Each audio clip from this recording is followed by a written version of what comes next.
Hello mga kapatid, isang mapagpalang araw po sa ating lahat. Pagbati po, galing po dito sa Politika Artista PH mga kapatid. At dumako na po tayo sa ating talakayan mga kapatid.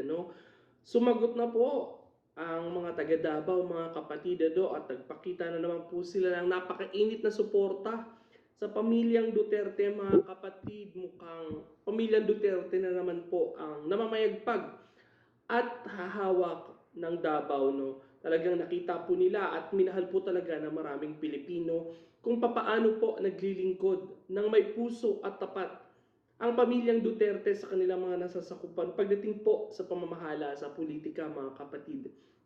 Katulad po ng kanilang ama, sinundan din pati ng mga apo ang tunay din po.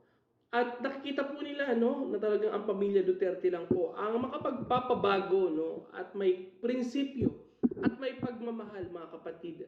Laban po sa kanilang mga pinipiling mga kapolitika. Alam naman po natin na ang kalaban po ni Kong Pulong na si Migs Nograles at ang kalaban po ni Tatay Digong sa pagka-mayor ay si Carlo Nograles mga kapatid. Ay mukhang, nako, lot-lot po ang aabutin. Pagdating po talaga sa naging survey, base po sa inilabas po ng Popular Opinion of the University of Mindanao. Nagkaroon po sila ng research at nakita po nila na talagang mga Duterte pa rin po ang hahawak at uupo na maglilingkod. At ang kaalyado na ito, na si Congressman Isidro Ungab ng 3rd District ay mukhang babalik muli mga kapatid at magdidire-diretso kaya ang pag-upo ni Tatay Digong. Simulaan po natin ang ating talakayan mga kapatid. Basahin po natin ang dito po tayo. Unahin na po natin sa pagka-mayor. Sa pagka-mayor po, si dating Pangulong Rodrigo Duterte pa rin po ang nakakuha ng may pinakamataas sa survey na 60.5%. At sinundan po ito ng Nograles. Si Carlo Nograles po ay nakakuha ng 10%. At ang kanyang kalaban na si Cubos Rodriguez ay Cubos Rod ay 0.8 at si Julian Jonathan 0.9 at si Tan Joselito na may botong wala. At ang laki ng mga kapatid, At meron pa rin pong 27.7% na hindi pa rin po nakakapagdesisyon. Sila po ay bumoto sa undecided mga kapatid. May kita po natin na si dating Pangulong Rodrigo Duterte pa rin po.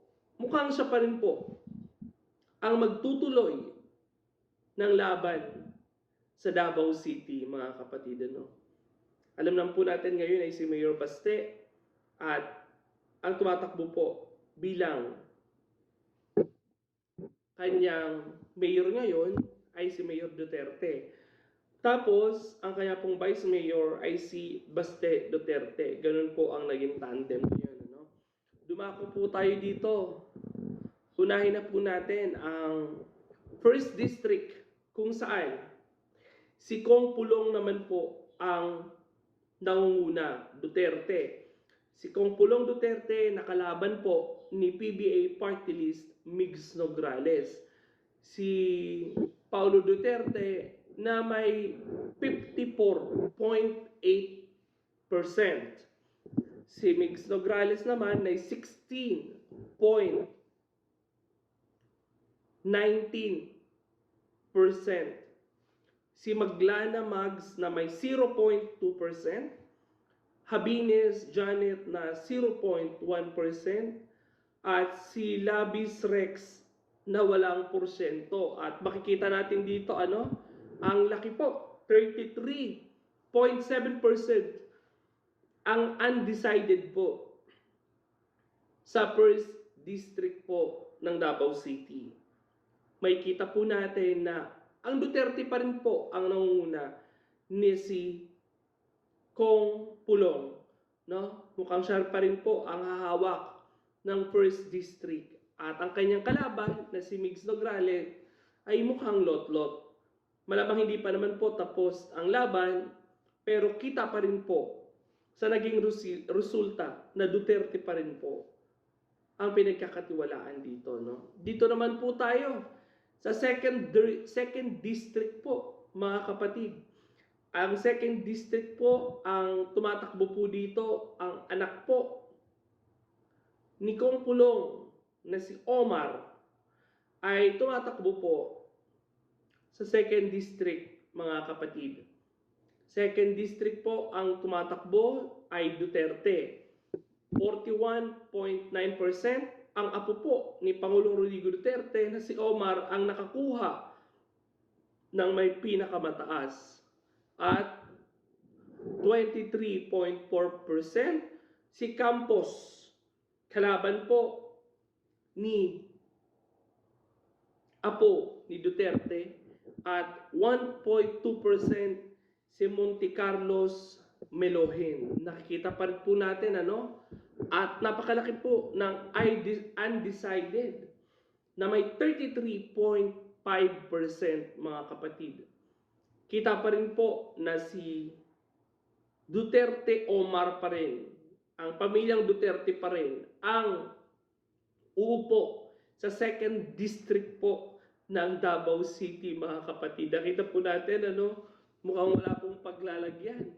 At dito po tayo, mga kapatid, sa 3rd district naman po, mga kapatid, ng Davao City, na ang kanila naman pong kaalyado, ang napakatikas po nitong si Kong Isidro Ungab, ang isa sa petitioner po at nagsampa ng kaso laban po sa maanumalyang budget ng 2025 national budget, mga kapatid. Walang iba po si Congressman Ungab, ang ating napakatapang po na kaalyado ng pamilyang Duterte dyan sa Kamara de Representante. Ang pamilyang hindi nang iwan ang Ungab na hindi nagpadala sa buhos ng pera, mga kapatid.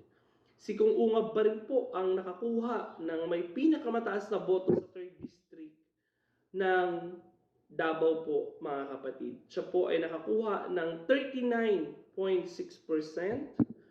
at 23% naman po ang kanyang kalaban na si El Ag Nonoy, 3.2% si Lopez Roy Elias, at Monrealito na may 0.1 at Plaza Dindo na walang boto.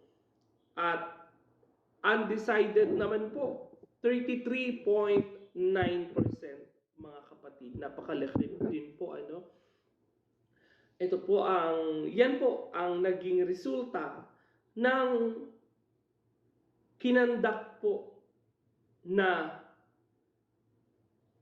survey dyan po sa Davao, mga kapatid. Nakikita po natin na mukhang Duterte pa rin po ang susunod na hawak at pinagkakatiwalaan ng taong bayan. Pagdating po sa pamamahala sa politika ay mukhang subok na po talaga.